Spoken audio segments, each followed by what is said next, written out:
ईश्वरीय ज्ञान में निश्चय होने के बावजूद मुझे ये सवाल बहुत बुरी तरह परेशान कर रहा था कि परमपिता परमात्मा शिव ब्रह्मा बाबा के तन में ही क्यों अवतरित हुए।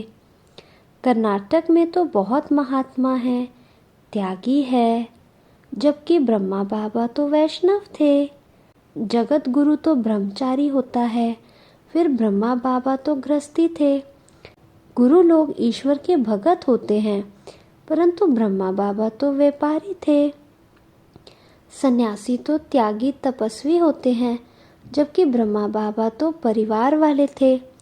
मुझ ब्रह्मचारी आत्मा को छोड़कर इस आत्मा के तन में भगवान क्यों आए? ये बहुत बड़ा प्रश्न मन को बहुत कचोट रहा था। इसका कहीं हल नहीं मिल रहा था। बहनों से भी कुछ पूछ नहीं पा रहा था। भय था कि कहीं मेरा सेवा केंद्र पर आना जाना ही बंद ना करवा दे। इसलिए मैं कुछ ही दिनों के बाद माउंट आबू गया। कुमार होने के नाते मुझे शीघ्र ये मौका मिला, ऐसे मुझे बाद में पता चला। माउंट आबू रात को देरी से पहुंचा, इसलिए उसी समय बाबा से रूबरू मुलाकात नहीं हुई। प्रातः मुरली क्लास में मुरली सुनी। मैंने ये तिथि डायरी में नोट कर रखी थी, क्योंकि मुझे जो पूछने थे उन सब सवालों के जवाब उस दिन की मुरली में ही आ गए। मुझे आश्चर्य लगा। सभी प्रकार के संशय उस दिन की मुरली सुनकर मिट गए। मुरली में आया, चूँकि ये ज्ञान प्रवृत्ति मार्ग के लिए है, इसलिए शिव बाबा को गृहस्थी तथा वानप्रस्थ अवस्था वाले तन का ही आधार लेना है। ये सुनकर मन में तुरंत प्रश्न आया कि परिवार वाले के तन का आधार क्यों लिया। फिर मुरली में आगे आया, वही नारायण बनने वाला है। भगवान किसी मानव को पूछकर किसी के तन में आएगा क्या? अगर शिव बाबा किसी सन्यासी के तन में अवतरित होते तो तुरंत ज्ञान को फॉलो करने वाले भी तो चाहिए। जंगल में क्या कोई फॉलो करेगा क्या? मुरली सुनकर चिंतन चला कि बिना पूछे ही हर सवाल का जवाब दे दिया।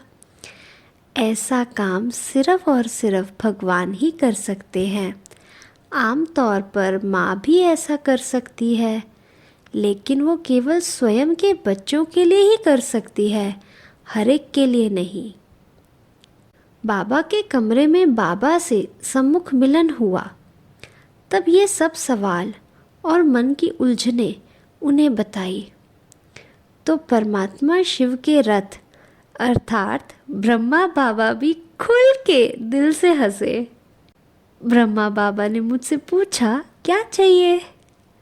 मैं हिंदी और इंग्लिश अर्थात हिंदलिक्श बोलता था। भाषा को ना समझना भी एक बहुत बड़ी समस्या है। फिर भी बाबा को बोला, जो इच्छा थी वो मिल गया। बाबा अब कुछ नहीं चाहिए। पहली मुलाकात में ही बाबा ने मुझे अपना बना लिया। फिर तो मैं भक्ति से संबंधित विभिन्न सवाल बाबा को खत में लिखता और सप्ताह में ही बाबा का पत्र पाता।